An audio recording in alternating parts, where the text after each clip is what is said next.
February 2011. Jeopardy! Studio in Culver City. Ken Jennings and Brad Rutter, the two greatest Jeopardy players ever, sit next to a black IBM cabinet. 3 days of matches. The cabinet, called Watson, wins by a lot, and a stunned television audience watches natural language question answering land on prime time. Not a demo, not a lab. Category clues, timed buzzer, cash prizes. Watson took home $1 million. 15 years later, question answering is everywhere. Every chatbot is a question answering system with a chat wrapper. The technology under the hood changed completely. Watson was a 100-module pipeline. Modern QA is a transformer plus a retriever plus some prompt engineering. Same problem, wildly different approach.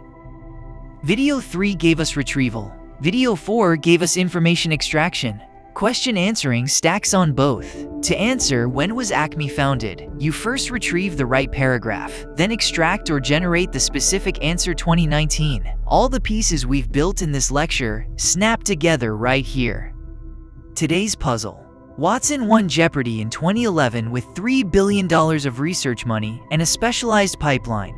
In 2020, a much simpler neural system called DrQA, one graduate student's paper from Facebook, outperformed most of Watson's design on standard QA benchmarks. And then LLMs made even DrQA look old. What happened between 2011 and now that let this problem get so much easier?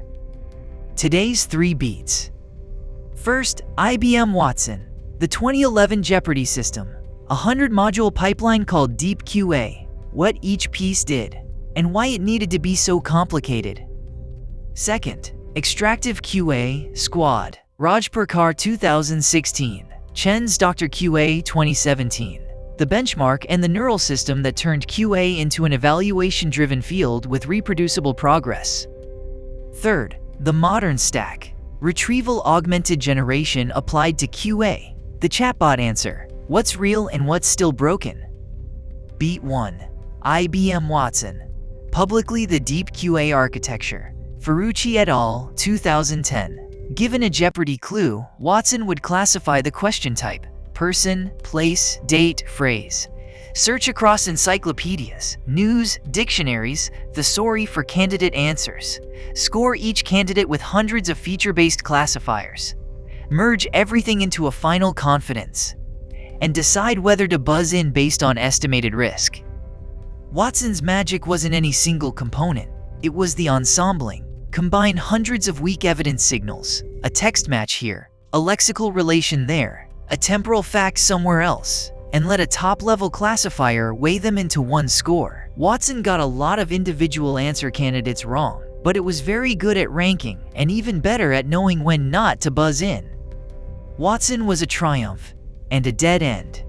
IBM spent the next decade trying to sell Watson for health and Watson for legal to enterprises. Most of those deployments failed. Domain-specific QA turned out to need domain-specific data, not a general Jeopardy engine.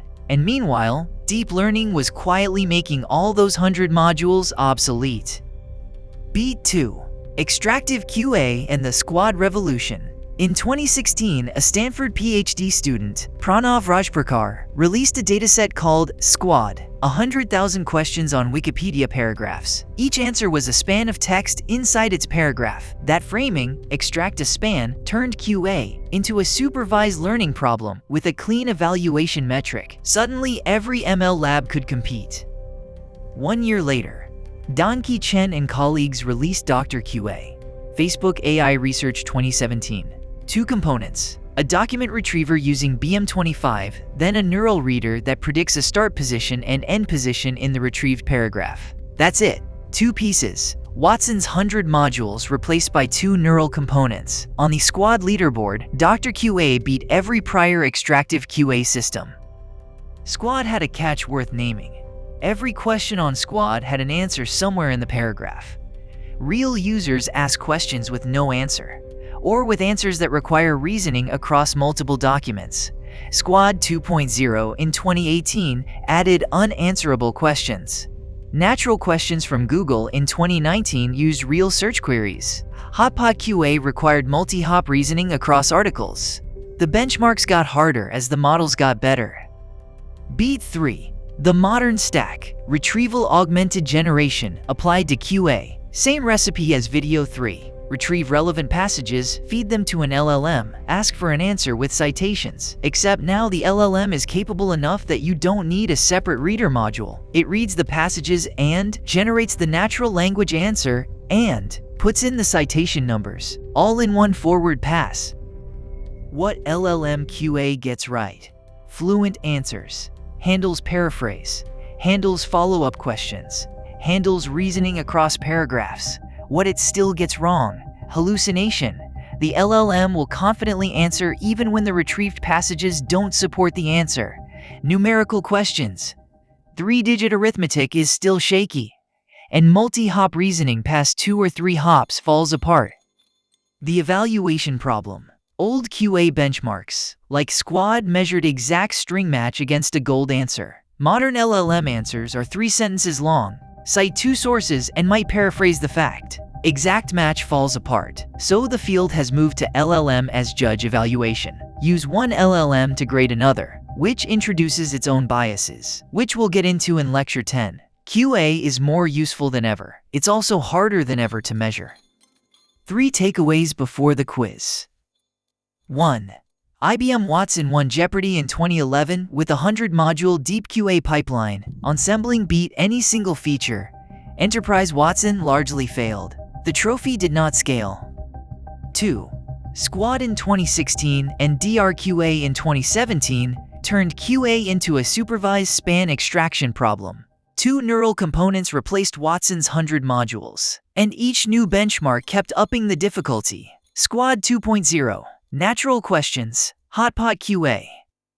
3. Modern QA is RAG plus an LLM reads, writes, and cites in one pass. Wins on fluency and paraphrase. Loses on hallucination, arithmetic, and multi-hop reasoning. And evaluation is now its own research problem. Quiz 1. What was the defining feature of the IBM Watson DeepQA architecture that won Jeopardy in 2011? A single, very large transformer trained on Wikipedia. B. A 100-module pipeline that generated many candidate answers and ensembled hundreds of scoring features into a final confidence. C. A retrieval-augmented LLM with citations. Or D. A rule-based system with no learned components. B. Watson's DeepQA generated hundreds of candidate answers and stacked ensembling on top. No single feature was decisive. And crucially, Watson had a risk-aware buzz decision. It knew when not to buzz in. Ferrucci et al. 2010 is the canonical paper. Quiz 2. In extractive QA on Squad, what does the model actually predict? A free-form paragraph summarizing the answer. B. A start position and an end position inside the given passage. The answer is that text span. C. A yes or no label. Or D. A ranked list of Wikipedia articles. B. Start position, end position, span. That framing Rajpurkar 2016 turned QA into a supervised classification task with a clean exact match metric, which meant every ML lab could compete. Chen's DrQA in 2017 stacked a BM25 retriever in front of it and beat every prior QA system. Quiz 3. Why has evaluation become a bigger problem for modern LLM-based QA than for extractive QA? LLMs are too slow to evaluate at scale. B. Modern LLM answers are fluent multi-sentence responses with citations, so exact string match against a gold answer fails, pushing the field toward LLM as judge evaluation, which has its own biases. C. LLM QA doesn't need evaluation, or DLLMs deliberately refuse to be graded. B. Squad-style exact match doesn't work. When the answer is in March of 2024 versus the gold March 2024, the field has moved to LLM as judge, which is faster and more flexible, but introduces its own biases: position bias, verbosity bias, self-preference. Lecture 10 returns to this.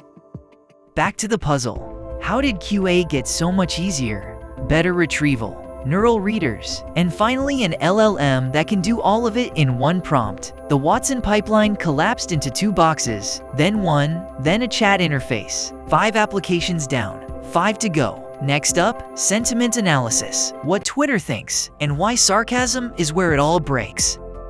Next time, sentiment analysis, opinion mining, Twitter, product reviews, and the specific reason sarcasm is where every model still breaks. Hit subscribe.